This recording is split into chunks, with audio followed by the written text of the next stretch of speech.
क्या आपका भी दफ्तर जाने को दिल नहीं करता? सुबह अलार्म बजता है, आंख खुलती है, लेकिन दिल वापस सोने को चाहता है। और फिर एक ख्याल आता है।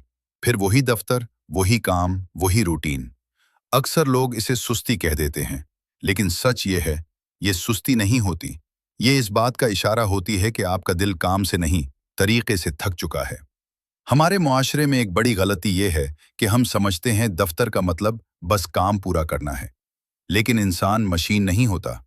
जब इंसान को कंट्रोल महसूस हो, सीखने का एहसास हो और थोड़ी सी अपनी जगह मिले, तो काम भारी नहीं लगता। अब सवाल यह है, दफ्तर में दिल कैसे लगाया जाए? सबसे पहले, दफ्तर को ज़हनी तौर पर पूरा दिन मत बनाओ। खुद से ये मत कहो कि आज 8 घंटे घसीटने हैं। सिर्फ ये सोचो, अगला 1 घंटा में क्या बेहतर कर सकता हूं। छोटे हिस्सों में दिन को देखना दिमाग पर बोझ कम कर देता है। दूसरी बात, दफ्तर में अपना एक मकसद बनाओ। सिर्फ ये नहीं कि बॉस खुश हो जाए, बल्कि ये कि मैं यहाँ क्या सीख सकता हूँ। जब इंसान सीखने पर फोकस करता है, तो दिल खुद ब खुद लगना शुरू हो जाता है। तीसरी बात, अपनी इज्जत दफ्तर के अंदर खामोशी से बनाओ।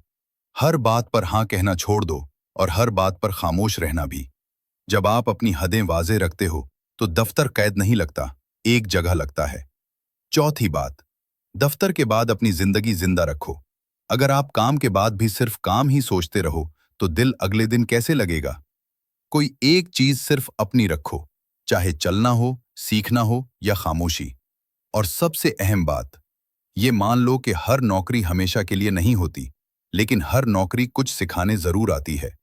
जब आप नौकरी को सजा नहीं, मरहला समझ लेते हो, तो दिल आहिस्ता आहिस्ता भारी होना छोड़ देता है। आज एक छोटा सा फैसला करो, दफ्तर को अपनी पूरी जिंदगी मत बनाओ, लेकिन जब दफ्तर जाओ तो खुद को मुकम्मल नजरअंदाज भी मत करो। क्योंकि जब इंसान खुद का ख्याल रखता है, तो काम इतना बुरा नहीं लगता।